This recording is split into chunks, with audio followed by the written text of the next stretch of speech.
வணக்கம். இப்போ நம்ம பார்க்க போகிற கதையோட பெயர் மருமகளின் உயர்ந்த எண்ணம். வாங்க கதைக்குள்ளே போகலாம். லக்ஷ்மி, என்னங்க இங்கே வாமா, ஒரு சந்தோஷமான விஷயம். பூஜை அறையிலிருந்து வெளியே வந்தால். என்ன விஷயங்க? முகத்தில் இவ்வளோ சந்தோஷம்? நம்ம பையன் பாஸ்கர் அடுத்த மாதம் குடும்பத்தோடு இந்தியாவுக்கு வரானா. அது மட்டும் இல்லை, நிரந்தரமாக இங்கேயே இருக்க போகிறானா. உண்மையாக சொல்கிறீங்க? உன்கிட்ட இந்த விஷயத்தில் பொய் சொல்வேனா என்று சந்தோஷத்தில் சிரித்தார் மகாலிங்கம். இருவருக்கும் தங்கள் மகன் வருகையை நினைத்து ஆனந்தப்பட்டாலும் அவர்களுக்குள் ஒரு சந்தேகம் வந்தது. மகன் தங்களுடன் சேர்ந்திருப்பானா அல்லது தனியாக வீடெடுத்திருப்பானா என்று. அதை பற்றி நினைக்கும்போது அவர்களுக்கு வேதனை தான் மிஞ்சியது. தங்களுடன் சேர்ந்து இருக்கும்படி மகனிடம் சொன்னால் மருமகள் அதை தவறாக புரிந்து கொள்வாளோ அல்லது கோவப்படுவாளோ என்று இருவரும் பயந்தனர். நாட்கள் வேகமாக சென்றது. மகனும் வந்துவிட்டான். சில நாட்கள் ஓய்வெடுத்துவிட்டு தன் குடும்பத்திற்காக வேலையை தேடினான். அதில் வெற்றியும் அடைந்தான். அவனுக்கு 2 மகள்கள். குழந்தைகள் தாத்தா பாட்டியிடம் ஓட்டிக்கொண்டனர். வீடு கலகலப்பாக மாறியது. லக்ஷ்மிக்கும் மகாலிங்கத்துக்கும் அந்த சந்தோஷம் இதமாகவும் இனிமையாகவும் ஆறுதலாகவும் இருந்தது. அன்று தன் மருமகள் உமாவுக்கு வாங்கி வைத்திருந்த பட்டுப்புடவையை தர அவள் அறையை நோக்கி வரும்பொழுது மகனும் மருமகளும் பேசும் சத்தம் கேட்டு லக்ஷ்மி நின்று விட்டாள்.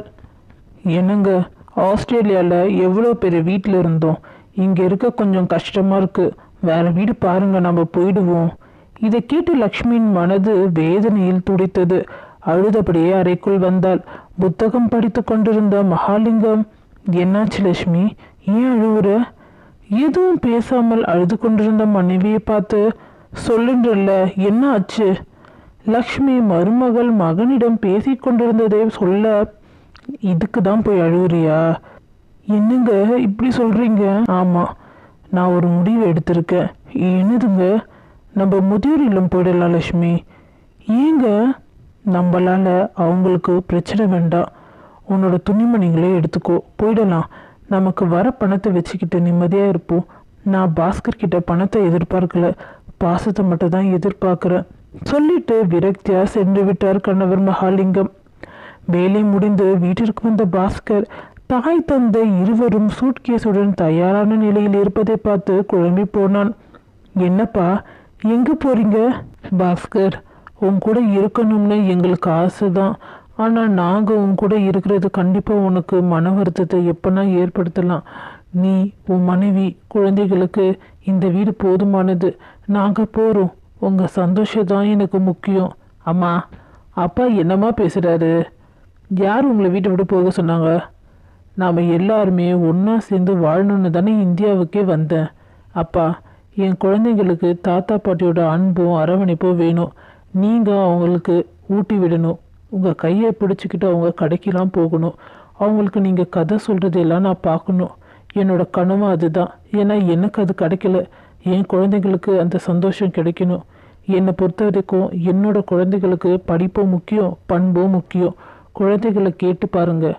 எங்கள் கூட இருக்கிறத விட உங்கள் கூட அவங்க இருக்கும்போது ரொம்ப சந்தோஷமாக இருக்காங்க. என் குழந்தைங்களும் தாத்தா பாட்டி கூட இருக்கணும்னு தான் ஆசைப்படுறாங்க. அவங்க ஆசையை நீங்கள் நிறைவேற்றுவீங்களாப்பா? மகாலிங்கம் கண்கள் கலங்கியது. பாஸ்கர், நேற்று நீயும் மனைவியும் பேசினது எதிர்ச்சியா என் காதில் விழுந்துச்சுப்பா. அம்மா, தப்பாக புரிஞ்சுக்கிட்டீங்க. நம்ம ஆஸ்திரேலியாவில் வசதியாக பெரிய வீட்டில் இருந்தோம். உங்கள் அம்மா அப்பாவும் வசதியாக சந்தோஷமாக இருக்கணும். இப்போ இருக்கிற வீடு கொஞ்சம் சின்னதாக இருக்கிறதால வேறு வீடு பார்க்கணும். எங்கள் அம்மா அப்பா சின்ன வீட்டில் இருந்து பட்ட கஷ்டத்தை நான் பார்த்துருக்கேன். அதனால் என்னோடய மாமனார் மாமியாரை அதை அனுபவிக்கக்கூடாதுன்னு சொல்லிட்டு இருந்தா. லட்சுமி இதை கேட்டு மருமகளின் கைகளை பிடித்து, மன்னிச்சிடுமா அத்தை, நீங்கள் என்கிட்ட மன்னிப்பெல்லாம் கேட்கக்கூடாது. நீங்கள் வயசில் பெரியவங்க. வீடு பார்த்தாச்சுமா, இந்த வீடை இடித்து கட்டுவோம். எங்களுக்கு நீங்கள் 2 பேரும் தாம்மா முக்கியம். மகன் கூறியதை கேட்டு இருவரும் மகிழ்ச்சி அடைந்தனர். மருமகளின் உயர்ந்த எண்ணத்தை நினைத்து பெருமைப்பட்டனர். இதோட நான் எழுதின இந்த கதை முடியுது. உங்களுக்கு இந்த கதை பிடிச்சிருந்தா மறக்காமல் லைக் பண்ணுங்கள், ஷேர் பண்ணுங்கள், சப்ஸ்கிரைப் பண்ணுங்கள். இன்னொரு கதையில் சந்திப்போம். நன்றி.